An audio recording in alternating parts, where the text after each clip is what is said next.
Hello बच्चों, this is doctor Atul Kumar Bhatnagar, associate professor, government PG college Khetri.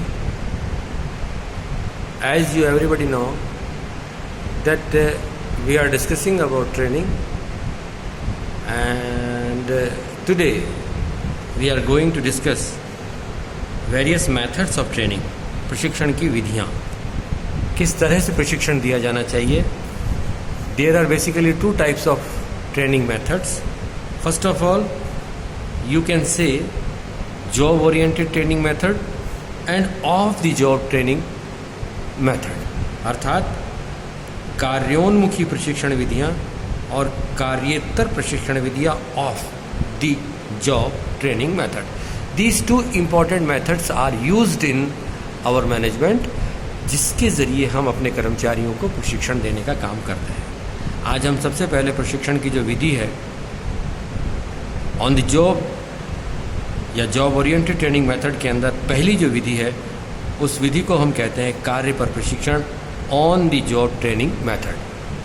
बच्चों, जैसा कि नाम से स्पष्ट है, on the job training method वह विधि है जिसके अंदर हम अपने नव नियुक्त अपॉइंटी या कर्मचारी को उद्योग के अंतर्गत कार्य देते हैं या उद्योग के अंतर्गत सिखलाई देते हैं या उद्योग के अंदर ही प्रशिक्षण उसे प्रदान करते हैं.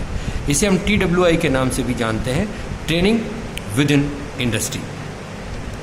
बहुत सरल है, बहुत महत्वपूर्ण भी है, क्योंकि इस विधि के अंदर हम अपने जो नया अपॉइंटी है, जो सबसे न्यू कमर है, उसको हम अपने सीनियर या जो उसका ऑफिसर है, उस ऑफिसर के अधीन उस व्यक्ति को कार्य की सिखलाई के लिए नियुक्त कर देते हैं. प्रत्येक व्यक्ति को किसी कार्य को करते हुए देख कर के सीखना बहुत ज़्यादा सरल होता है, क्योंकि कोई व्यक्ति किसी काम को करना हो सकता है कि जानता हो कि I know this particular task, how to operate this machine और how to do this particular task, लेकिन कहना अलग बात है, लेकिन उस काम को करना और करके होते हुए देखना और फिर खुद करना, अभ्यास करना, ये एक अलग जुदा बात है.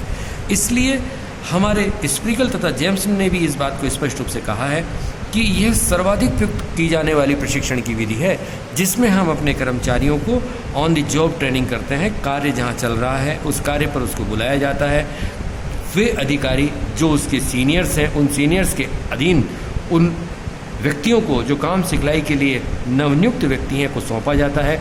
वहाँ वह किस तरीके से कार्य कर रहे हैं, किस तरह से कार्य करना होगा, देख करके सीखने का एक माध्यम है, तरीका है.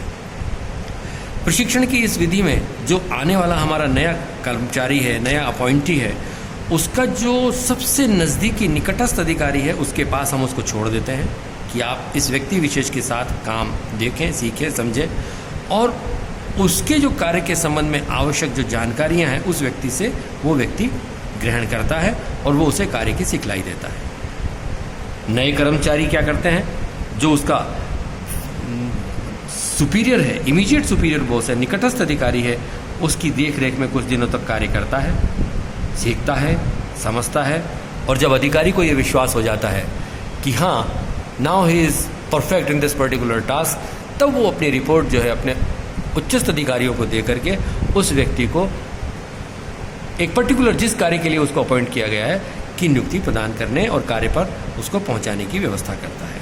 इस विधि के अंदर हम बेसिकली चार्ट का प्रयोग करते हैं, हम मैनुअल्स का प्रयोग करते हैं, हम डायग्राम्स का प्रयोग करते हैं, हम जो लेटेस्ट जो है इक्विपमेंट है, कंप्यूटर है या VCD LCD है, इन तमाम मेथड्स का, विधियों का हम प्रयोग करते हैं ताकि उस व्यक्ति को ऑडियो विजुअल सिस्टम के माध्यम से भी सिखाया जा सके.